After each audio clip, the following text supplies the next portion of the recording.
آج کی آیت۔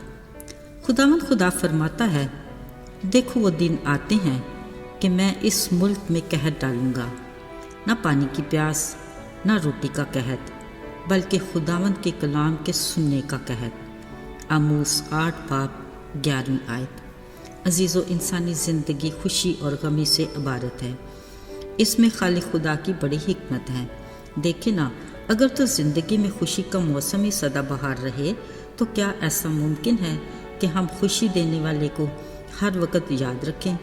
نہیں نا۔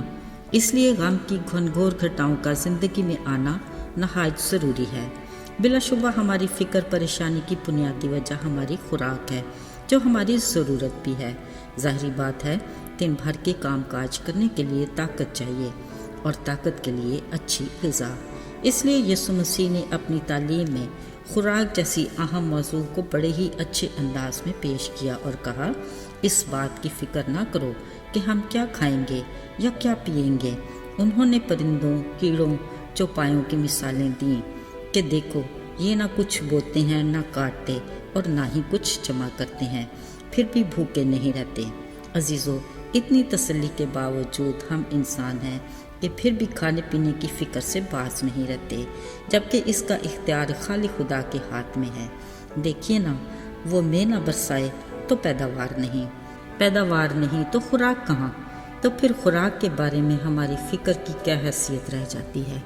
عزیزو، خوراک کے دستیاب نہ ہونے ہی کو کال یا قحط کے دن کہتے ہیں۔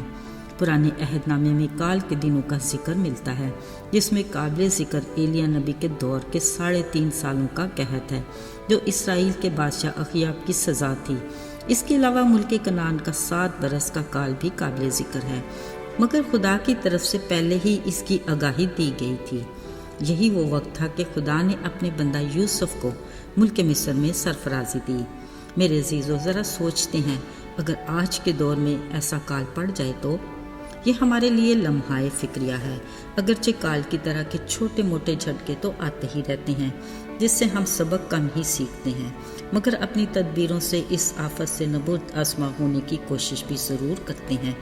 مثلاً کسی وقت یہ پتہ چل جائے کہ فلاں چیز اگلے 2 مہینے میں مارکیٹ میں دستیاب نہیں ہوگی، تو ہر کوئی اس کا ذخیرہ کرنے کی تگ و دو میں ہوگا۔ کچھ مذائقہ نہیں، ہر ذی شعور کو اس کا ادراک بھی ہونا چاہیے۔ ضرورت کے مطابق اپنے لیے ذخیرہ اندازی کا عمل عقل مندی کی دلیل ہے، جس کی تصدیق سلیمان بادشاہ نے اپنی حکمت کی کتاب امثال میں بھی کی اور کہا، آئے کاہل، چیونٹی کے پاس جا، اس کی روش پر غور کر اور دانشمند بن، جس کا نہ کوئی سردار، نہ ناظم اور نہ ہی کوئی حاکم ہے۔ وہ فصل کے کٹتے وقت اپنی خورش جمع کرتی ہے، اور گرمیوں کے موسم میں اسے خوراک کی کمی نہیں ہوتی۔ گویا وہ اچھے موسم میں بر وقت جمع شدہ ذخیرے کی بدولت اپنے گرمیوں کے ایک مشکل وقت میں بھی آسودہ رہتی ہے۔ عزیزو، چلیے، یہ تو ہو گیا کال کے دنوں میں کھانے پینے کی اشیاء کا ذخیرہ کرنا، جو عقل مندی کی دلیل ہے، مگر ساتھیوں، پرانے عہد نامے میں ہی ایک اور نہایت خوفناک کال کا ذکر بھی ملتا ہے، جو آموس نبی نے الہی تحریک سے ہمیں بتا دیا اور کہا، خداوند فرماتا ہے کہ میں اس ملک میں کال ڈالوں گا۔ یہ پانی کی پیاس اور روٹی کا قحط نہیں، بلکہ خداوند کے کلام سننے کا قحط ہے۔ تب لوگ سمندر سے سمندر تک اور شمال سے مشرق تک بھٹکتے پھریں گے اور کلام کی تلاش میں ادھر ادھر دوڑیں گے، لیکن کہیں نہ پائیں گے۔ عزیزو، قحط کے اس خبر کے بارے میں ہمیں کس قدر خدا کے شکر گزار ہونا چاہیے کہ اس نے ہمیں وقت سے پہلے ہی آگاہ کر دیا۔ یقیناً اب ہماری فکروں کے سارے دھارے اس قحط کی طرف ہونے چاہیے۔ سوچنا چاہیے کہ ہم خدا کے کلام کے قحط سے کس طرح بچ سکتے ہیں، اور ہم خدا کے کلام کا ذخیرہ کیسے کر سکتے ہیں۔ یاد رہے، داؤد نبی نے اپنے زبور میں تحریر کیا، میں نے تیرے کلام کو اپنے دل میں رکھ لیا ہے۔ مطلب یہ کہ ہمارے دل میں اتنی گنجائش ہے کہ ہم خدا کے کلام کا ذخیرہ کر سکتے ہیں۔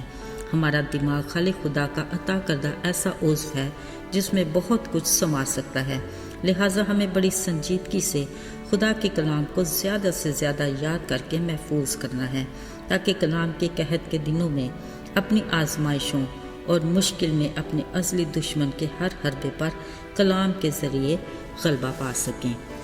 عزیزو، آج کے دن ہم سب کے لیے خداوند کا خاص پیغام ہے کہ خدا کے زندہ کلام کے بارے میں ہماری فکر آج ہی سے شروع ہو جانی چاہیے۔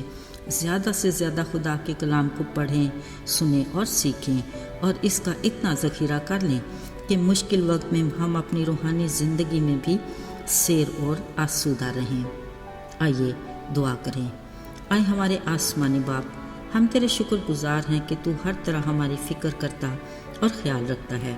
تو نے خوراک کے قحط میں اپنے لوگوں کو سنبھالا اور کبھی بھوکا نہیں رہنے دیا۔ تو نے اپنے وعدے کے مطابق اپنے طالبوں کو کسی نعمت کا محتاج نہ رکھا۔ اے باپ، اپنے کلام کے قحط کے لیے بھی اپنے لوگوں کو تیار کر، ہماری مدد کر کے ہم تیرے کلام کا زیادہ سے زیادہ ذخیرہ کر سکیں، تاکہ قحط کے دنوں میں ہم اپنے ازلی دشمن ابلیس کا مقابلہ کر سکیں۔ سب کچھ مانگ لیتے ہیں یسوع کے قدرت اور جلالی نام سے، آمین۔